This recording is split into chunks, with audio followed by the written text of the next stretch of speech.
नमस्कार दोस्तों। दीपक क्या है और आसन क्या है? बिना आसन बिछाए क्यों नहीं करनी चाहिए पूजा? पूजा करने से मानसिक शांति मिलती है। नियमित रूप से पूजन करने के अनेक लाभ हैं, लेकिन पूजा का फल तभी मिलता है जब पूरे विधि विधान के साथ पूजा की जाए।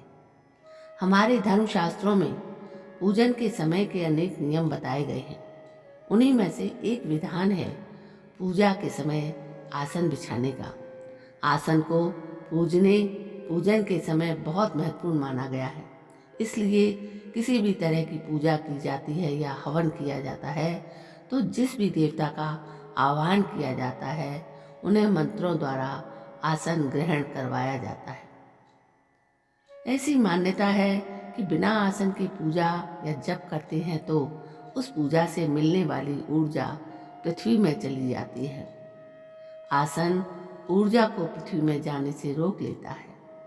बगैर आसन बिछाए बैठने से हमारे शरीर का सीधा संबंध पृथ्वी से हो जाता है और वो पूजन के द्वारा या अध्ययन के द्वारा हमारे शरीर में एकत्रित की गई ऊर्जा को अपने अंदर खींच लेता है। आसन उस ऊर्जा को पृथ्वी में समाने से रोकने का कार्य करता है और हमारे शरीर में संचित ऊर्जा को स्थिर बनाए रखता है, जिससे कि हमें किसी भी जप या पूजन का पूरा फल प्राप्त हो सके। ऐसा कहा जाता है कि हर पूजा करने वाले व्यक्ति को अपना आसन अलग रखना चाहिए। इससे पूजा के सकारात्मक परिणाम जल्दी मिलते हैं।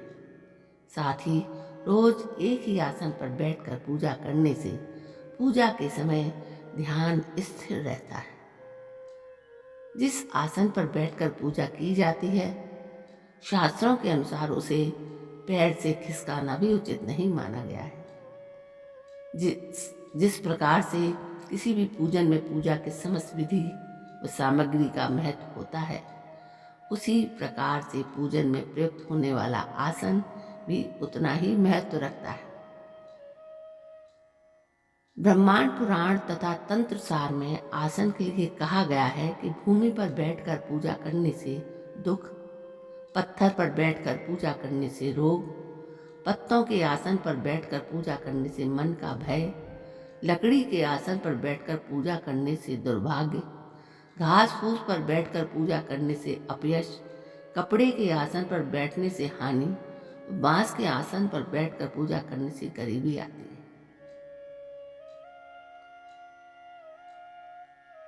दीपक के नीचे क्यों रखे जाते हैं चावल? ये आज का एक नया विषय है कि हम जब भी दीपक जलाते हैं तो दीपक के नीचे चावल जरूर रखते हैं। दीपक का पूजन में बहुत महत्व है। हिंदू परंपराओं के अनुसार जब तक भगवान के समक्ष दीपक नहीं जलाया जाता है तब तक पूजन पूरा होना संभव ही नहीं है। इसलिए पूजा शुरू होने से पहले दीपक जलाया जाता है। फिर पूजा के समापन के समय आरती की जाती है। पूजा में दीपक के नीचे चावल रखे जाते हैं। चावल को शुद्धता का प्रतीक माना गया है। दीपक को पूर्णता का प्रतीक माना जाता है। हिंदू धर्म में दीपक को देव रूप माना जाता है। इसलिए किसी भी तरह की पूजा शुरू करने से पहले दीपक का तिलक लगाकर पूजन किया जाता है। उसके बाद दीपक को आसन दिया जाता है, यानी दीपक को स्थान दिया जाता है और दीपक के नीचे चावल ना रखे जाने पर इसे अपशकुन माना जाता है। यदि दीपक के नीचे चावल नहीं हो तो दीपक अपूर्ण होता है। मान्यता है कि यदि दीपक को आसन देकर पूजा में ना रखा जाए तो भगवान भी पूजन में आसन ग्रहण नहीं करते हैं। साथ ही चावल को लक्ष्मी जी का प्रिय धान भी माना जाता है। इसलिए कहा जाता है कि पूजन के समय दीपक को चावल का आसन देने से घर में स्थिर लक्ष्मी का निवास होता है।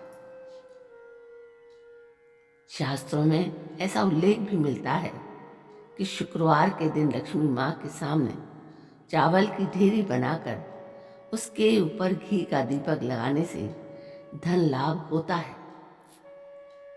दोस्तों, अब विषय उठता है कि किस देवता को किस तेल का दीपक जलाना चाहिए और किसको घी का दीपक जलाना चाहिए। शास्त्रों के अनुसार सृष्टि को संचालित करने वाली देवी देवताओं की शक्ति को 3 भागों में बांटा गया है: स्वास्तिक, राजसिक और तामसिक। ये तीनों तरह की शक्तियां सृष्टि पर रहने वाले जीवों का पालन पोषण अपने गुण के अनुसार करती हैं। हिंदू धर्म के अनुसार पूजा के समय दीपक जलाना आवश्यक माना जाता है, लेकिन कहा जाता है कि कुछ देवताओं की कृपा तेल का दीपक लगाने पर और कुछ की कृपा घी का दीपक लगाने पर शीघ्र प्राप्त होती है। लेकिन ऐसा क्यों है, ये बहुत कम लोग जानते हैं। दरअसल इसका कारण भी यही 3 गुण हैं। कुछ देवताओं का प्रभाव तामसिक गुणों पर होता है, जिन्हें तेल का दीपक लगाया जाता है, क्योंकि तेल तामसिक गुण का कारक है।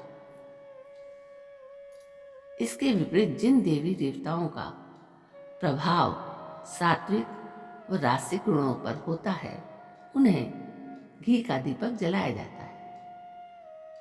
क्योंकि घी में सात्विक और राजसिक गुण दोनों होते हैं, इसलिए शनि, भैरव आदि को तेल का एवं लक्ष्मी नारायण, कृष्ण आदि को घी का दीपक जलाते हैं।